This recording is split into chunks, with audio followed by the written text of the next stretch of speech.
Good morning. Welcome to our economic briefing. Today we have Assistant Secretary Tony Lambino to introduce our guests. Salamat, Yusek Rocky. Magandang umaga po at welcome sa ating weekly economic briefing co-hosted by the Economic Development Council and PCOO.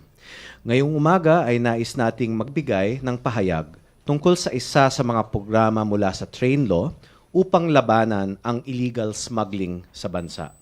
Ang fuel marking program ay pinangungunahan ng Bureau of Customs at Bureau of Internal Revenue, kasama na rin po ang DOF. Ito po ay ang sistema ng pag-inject o paglalagay ng mga molecular tracers or fuel markers sa lahat ng imported at refined petroleum products gaya ng gasolina, diesel at kerosene. Pagkatapos po itong markahan at ma-distribute sa merkado, iikot naman po ang ating mga inspectors sa mga gasoline stations, oil depots at refineries sa buong bansa upang maisiguro na nabayaran ang karampatang buwis ng bawat litro ng ibinebentang produktong petrolyo sa mga consumers. Halos sa abot po sa 44 na bilyong piso ang nawawala sa ating kabangbayan dahil sa pag-smuggle ng mga produktong petrolyo. Ang pondong ito ay magagamit natin sa ating mas lumalawak na mga programa gaya ng healthcare, education at infrastruktura. Ang fuel marking program ay inaasahang magiging mabisang paraan upang mahuli ang mga fuel smugglers. Nagsimula na po tayo ng mga trial testing sa ating local fuels kasama ang Department of Energy, gayon din po ang training ng ating mga inspectors sa paggamit ng mga analyzers na katulad po ng nakikita nyo ngayon dito sa harap. For those who are smuggling or even thinking of smuggling fuel, please know that we will implement the fuel marking program vigorously. At nais po namin na ipaalam na susunod na po ang mga smugglers ng petroleum products sa listahan ng huhulihin ng pamahalaan. Upang mas bigyang linaw ang mga detalye ng programang ito, please welcome Director Emmy Macabales of the Department of Finance, Deputy Commissioner Ted Raval of the BOC Enforcement Group, and Mr. Danny Pasilyao of the BIR. Narito rin po ang mga resource persons mula sa SICPA SGS, ang consortium na nanalo sa bidding para sa fuel marking program. Pero bago po natin ibigay sa ating mga panauhin ang mikropono, ay panoorin po natin ang maikling video na ito. From 2019 onwards, all finished oil products, imported or refined in the Philippines, are marked, tested and monitored by the authorities. This nationwide program consists of fuel marking, field inspections and reporting. Highly resilient molecular markers are injected at strategic fuel entry points, securely identifying all legal fuels. Mobile inspection laboratories are used for instant field testing at any time, anywhere, differentiating legal fuels from illegal ones, and delivering irrefutable forensic evidence. Data collected from markings and inspections is compiled and analyzed in real time, sending alerts to the authorities when frauds are detected. From marker production, transport and storage to marking and field inspection, the fuel marking program is securely deployed, assuring integrity. This nationwide fuel marking program ensures tax collection, curbs smuggling and missed declaration, deters illegal downstream activities linked to unauthorized fuel products, and builds a transparent standard operating procedure for all fuel stakeholders.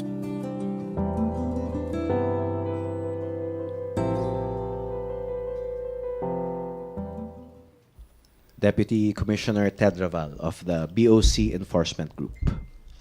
To the members of the Malacañang Press Corps, good morning. During the 117th anniversary of the Bureau of Customs, Undersecretary Antonio Tionco of DOF, Commissioner Ray Guerrero of the BOC, and Deputy Commissioner Arnel Gubalya, led the ceremonial fuel marking activity.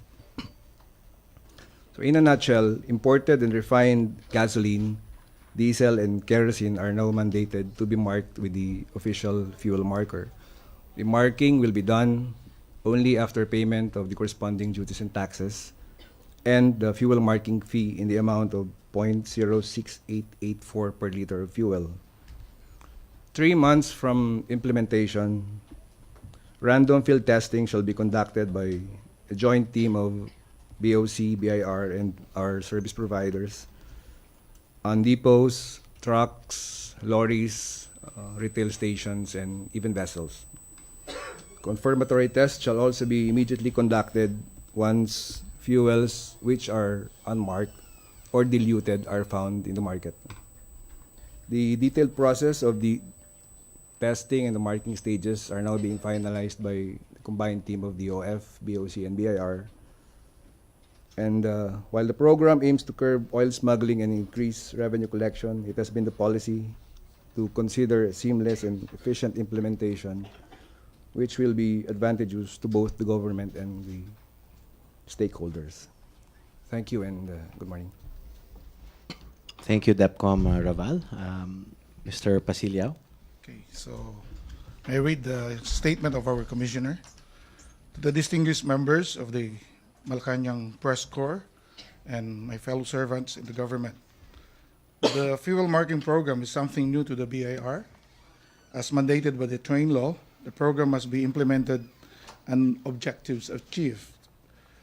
The BIR is confident that with the fuel marking program, it would help strengthen further its enforcement capability and to help plug perennial revenue loss from excise tax and VAT from illegal distribution of taxable fuel products in the domestic market. Under the program, the BIR is tasked to ensure that locally refined fuels are properly marked before it is removed from the refinery.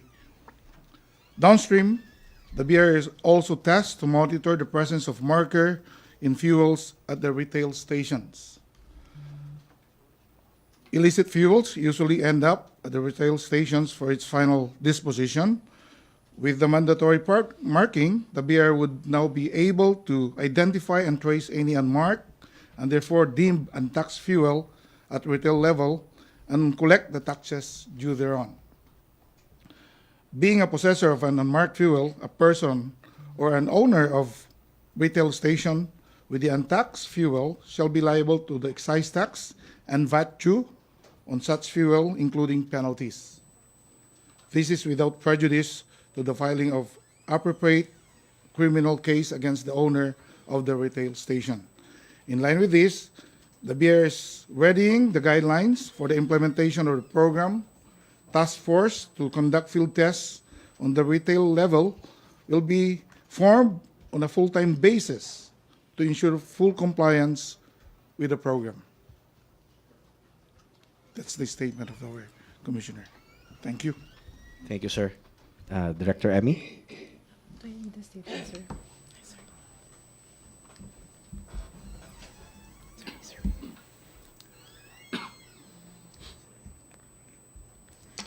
So, in a nutshell, the Philippine Fuel Marking Program aims to mark imported and refined petroleum products such as gasoline, diesel, and kerosene using a covert and sophisticated marking and testing technology to ensure that all downstream fuels are subject to tax and duty paid. Thus, tax leakage from oil smuggling and other fuel fraud will be plugged and the government's revenue increased. The Bureau of Customs and the Bureau of Internal Revenue, under the supervision of the Department of Finance, are the accountable government agencies to implement the fuel marking program, the BOC for the imported products, and of course the BIR for the refineries. A fuel marking fee amounting to roughly 6 cents per liter shall be paid by the government to the fuel marking service provider. For the first year of the implementation. For the second year of implementation, we hope to source the fund from the fuel marking trust receipt. After the first 3 months of a flushing out period, within which all the downstream fuels are expected to have been marked, random field testing will be conducted by the BOC, BIR, and the fuel marking provider on depots, tack trunks, and retail station to determine the presence or the absence of the fuel markers.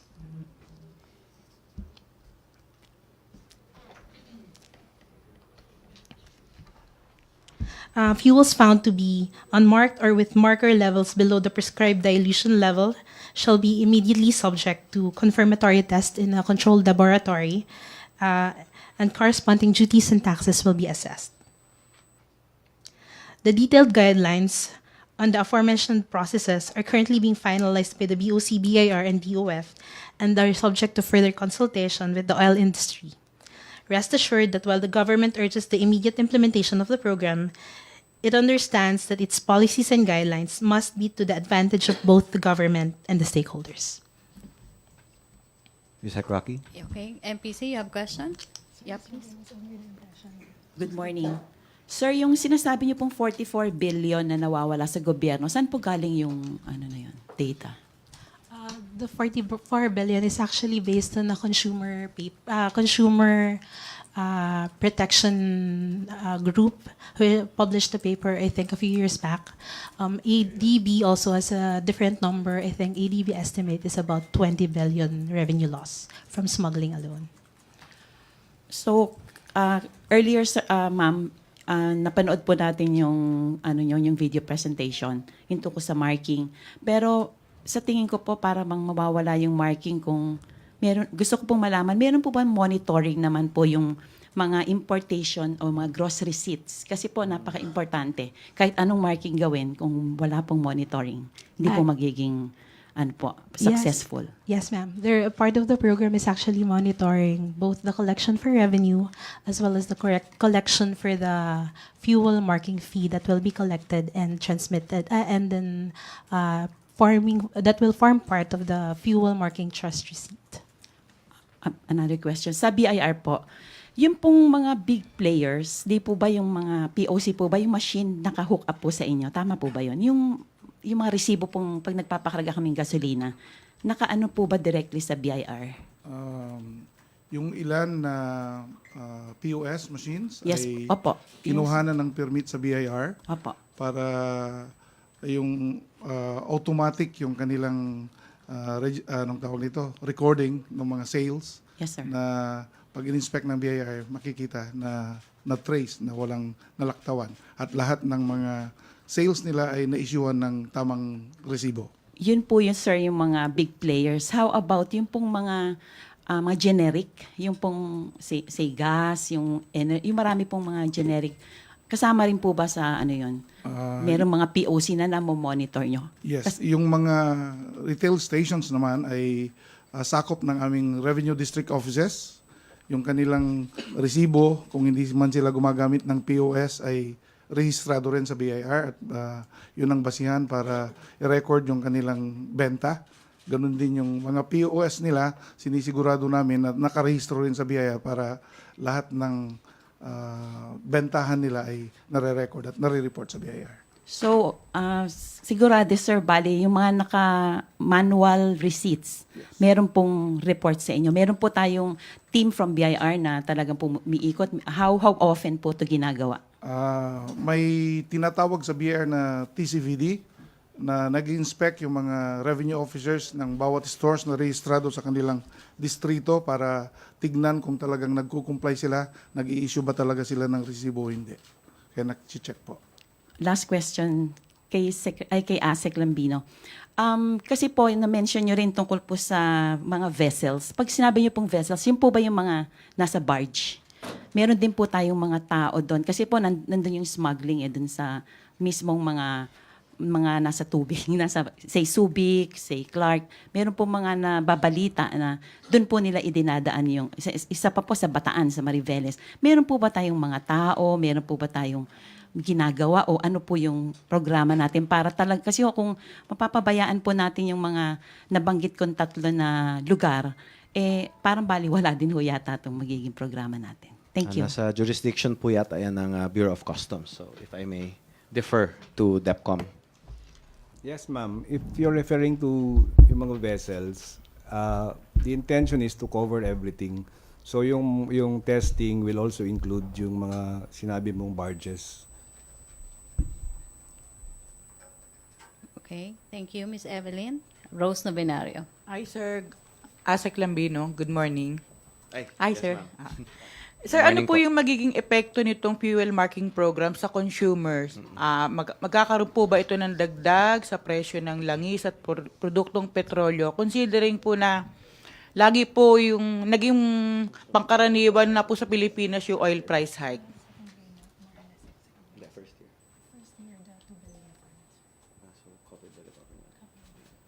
Kinonsult ko lang po yung relevant office. The first year will be covered by a fund that has been put in place. Ang benepisyo po nito ay marami. Una, smuggled fuel is more likely to be bad for your engine. So, this is an additional quality check for the consumer. Dahil hindi po ima-mark kung hindi po pasado sa quality check. Pangalawa, smuggled fuel, if it is of lower quality, is also more likely to be worse in terms of emissions. Ibig sabihin po, makakatulong din po ito sa pagprotekta sa ating kapaligiran, sa ating environment. Pagdating naman po sa potential inflationary impact po nito, na-estimate na po namin ito using the input-output tables at napakababa po ng contribution nito. So, negligible po pagdating sa inflation. Kahit po wala ng subsidy yung gobyerno after 1 year implementation? Meron pong mekanismo for after the first year. I'll ask Director Emmy to explain it. So on the first year, ma'am, what will happen is a 1.960 billion peso was used by the procurement services to obtain the services of our providers here. So that will fund for the first year. And on the second year po, what will happen is the refiner, manufacturer, and the importers will be the ones who will be paying the 6 cents on the liter. That 6 cents po will go into the fuel marking trust fund, which will later be used din po to pay the services of the providers natin. Centavos po. Sino po yung magmamanage nung trust fund? So the trust fund po is actually, the rules for the trust fund was set up by the permanent committee. So the permanent committee is composed of the Department of Finance, the Commission on Audit, and the Department of Budget. So you see po that there in place po yung monitoring on this. There are required reports that has to be submitted to these agencies to make sure that the funds are used only for the purpose it was set up. Ano naman sila sakop ng COA rules no? Yes, ma'am. So COA is also part of the group who came up with the implementing rules. Okay, thank you, Rose. MPC, Pia? Anyone po could answer. In terms of revenue, how much do we expect to collect for the first few years of implementation? And also, on the recovery of lost volume due to smuggling, gaano po kalaki yung estimate na marirecover po natin? So we're hoping to collect at least 20 billion, the estimated na revenue loss. So we're hoping to collect between 20 to 40 billion per year. Yung estimated volume po of petroleum products, mayroon po ba tayong estimate? So I will have to refer you to BAR and BOC on the estimated volume of importation and refinery production. Okay. For the BAR, ang estimated volume for the three products, diesel, kerosene, at saka gasoline ay mga 8 billion liters. That's per year, sir. No? Yes, for the year. For the BOC, the projected volume for 2019 for diesel, gasoline, and kerosene is pegged at 6.876 billion. Okay, Pia. Okay. MPC, questions? Okay na. RJ.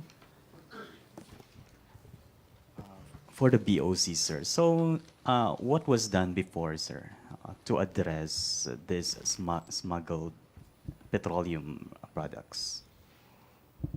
About 10 years ago, there was a pilot project of the fuel marking, and I'm happy to inform you that I was part of the pilot program.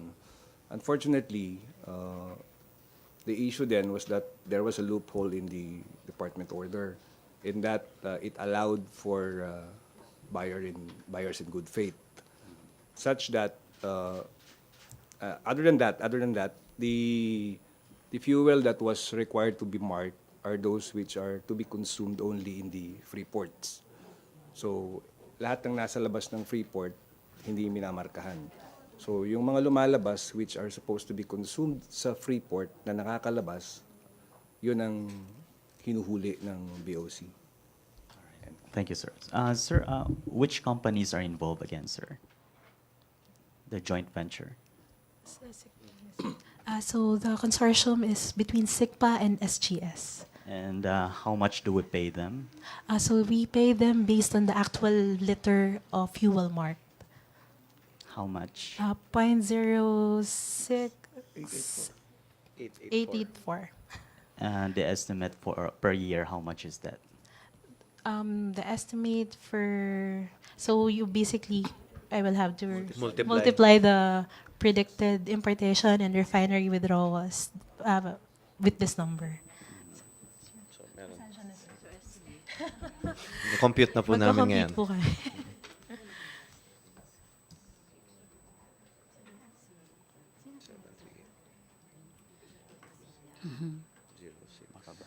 Makabalas. For 2019. Wala. Ay. Sorry. Isa, round 2. Around 400 million for 2019. That is for 6.8 billion liters of gasoline, diesel, and kerosene. That's for the BOC. All right. So, will this impact the market price of the fuel? That's around less than 3 pesos per full tank. So 40, if a full tank is 40 liters, it's around 2 pesos and 60 or 70 centavos per full tank. All right. Thank you, sir. Questions, MPC? Chona? Chona, you. Microphone, RJ, please. Thank you. Sir, may nahuli na po bang smuggler? May nahuli na ba? Ng fuel? Yes. If I recall, mga last December or November last year, there was an incident dito sa Manila Bay, papasok ng Pasig River. Dalawang vessels which were carrying untaxed because there is no record that they were paid. So the presumption is because you don't have proof that this particular product was paid, then it must be smuggled. Ano pong updates, sir? Were there charges filed? There was a seizure, yes, but I have to check if charges has been filed against those who were involved. Yun lang, sir. How many smuggler na po ba yung nahuli? Cases? I'll get back to you kasi wala akong data noon. Okay, thank you. MPC? Questions? Oh, question, Rose. Ano po yung kapabayaan ba yun o negligence ng Bureau of Customs kaya nangyayari yung oil smuggling? Marami kasing paraan ng pag-i-smuggle, ma'am. Actually, most of these incidents nangyayari sa high seas. So may mga dumidikit. That's from reports that we're receiving. May mga dumidikit and then ang tawag doon? Hindi. Ship-side transfer ng fuel and then this fuel yun ang pinapasok in smaller quantities. So wala pong coordination sa Philippine Navy or Philippine Coast Guard, yung BOC? Very recently, if you heard sa news note, we came up with a memorandum of agreement between Philippine Coast Guard and the Armed Forces of the Philippines. So we would like to harness the assets of both the PCG and the AFP. Okay, MPC. Questions, Tina? BOC, pero okay lang po ba kung mag-other issue muna? Sorry. Tina? BOC, any update po on the investigation of the fire incident at the Port of Manila? The investigation is still ongoing. I am equally interested in the result of the investigation, but we cannot preempt the result. Is there a deadline set up or given by the Office of the President or the Finance Secretary regarding this? probe. I hope the investigation is terminated as soon as possible. Thank you po, sir. Okay. MPC questions. RJ. Sir, again, it's 2 or 3 pesos per tank yung charge per full tank.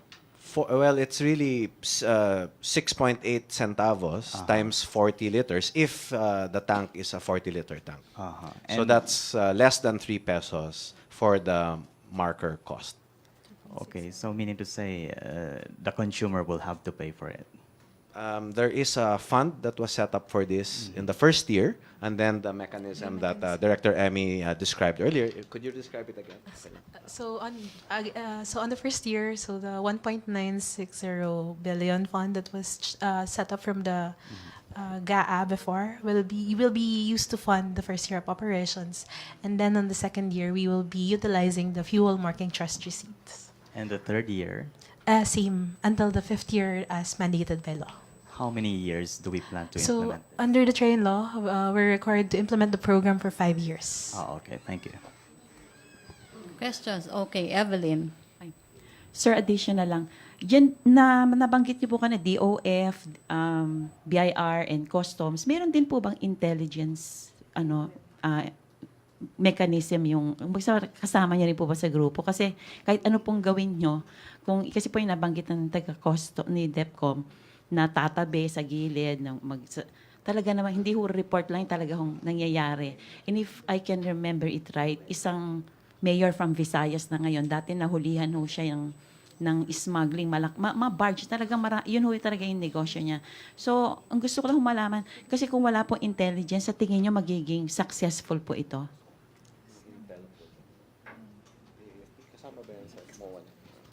Kasama po yan sa MOA ng with AFP. Actually, we intend to utilize Yung PC, yung pong intelligence AFP na service bang? of the armed forces. Sir, meron rin ho bang provision doon na just in case nagkaroon naman silang kapabayaan, kumbaga sa nakipagsabwatan, meron ho bang sana meron mang penalty? Kasi ho, nangyayari kahit anong hirap gawin yan, anong BIR, DOF, Customs, kung talaga hong palulusutin ng militar, yung mga nasa sa dagat, wala ho tayong magagawa. Thank you. Well, on one hand, yung MOA nga po ng BOC with AFP will help in that regard. Pangalawa, meron naman ho magagawa kasi kahit humapasok nila, ay mayroon ho tayong testing program all over the country. And ito nga po yung example ng testing unit. At nakaka-detect po siya kung 100% marked, kung 0% marked, o kahit po 48% marked. Kasi yun po yung ginawa namin nung anniversary ng Customs. They tried to do a half mark, and even to the 48% level na detect po ng machine. So I believe the threshold will be 95%. Up to 95%, that will be considered marked, but below that dilution ay considered smuggled na po, or at least nahaluan ng smuggled fuel. So even first of all, paiigtingin po yung efforts against the smuggling itself. Pero pangalawa, post-smuggling ay mahuhuli pa rin po yung mga smuggled fuels. Thank you, sir. Okay. MPC, no more questions? O Tina, okay. Sir, as a backgrounder, ano yung success rate ng mga smuggling cases involving fuel na na-file sa different courts? If I recall it right, may mga big oil companies facing smuggling complaints, at meron rin yatang laws that would allow ng mga pwedeng forced settlement. Gaya nga po ng nabanggit ko kanina, during the pilot program, may loophole po kasi yung policy which allowed for buyers in good faith. So, siyempre, one of the elements when you prosecute a crime is intent. So, if you invoke buyer in good faith, nawawala po yung intent. The products were seized. Unfortunately, the prosecution could not prosper. So there were loopholes in the law or in the policy? In the previous pilot program. But this is what was addressed in this particular program, in this present program. Okay, thank you po. MPC, no more questions? Okay, thank you. Thank you, sirs. Asek Lambino, do you have any parting words? Or Well, again, no, just to reiterate the benefits of this program, unang-una po ay talagang paiigtingin ang ating programa laban sa smuggling. Whether it's fuel or other products, no, cigarettes and the like. No, we want to make sure that our tax administration reforms are just as strong as our tax policy reforms. No? Kaya nga po kasama sa train law, hindi lamang po ang pag-modernize ng polisiya, pati po ang mechanisms for better and improved tax administration. At makikita naman natin yung results. No? Last year ay nasa record high collection efficiency po tayo. Pumasok po tayo sa larangan ng, malapit na po tayo sa among the best managed tax and revenue collection efforts in the region.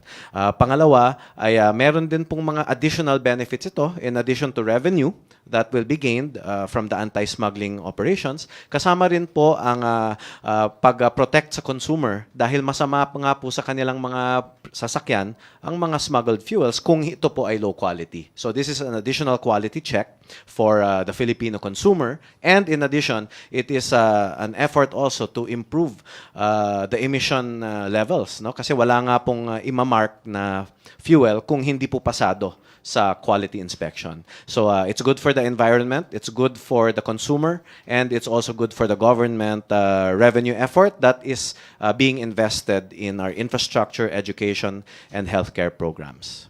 okay, salamat Asek Lambino. Salamat po sa ating mga bisita. Salamat MPC, and back to our main studio sa Radyo Pilipinas and People's Television Network.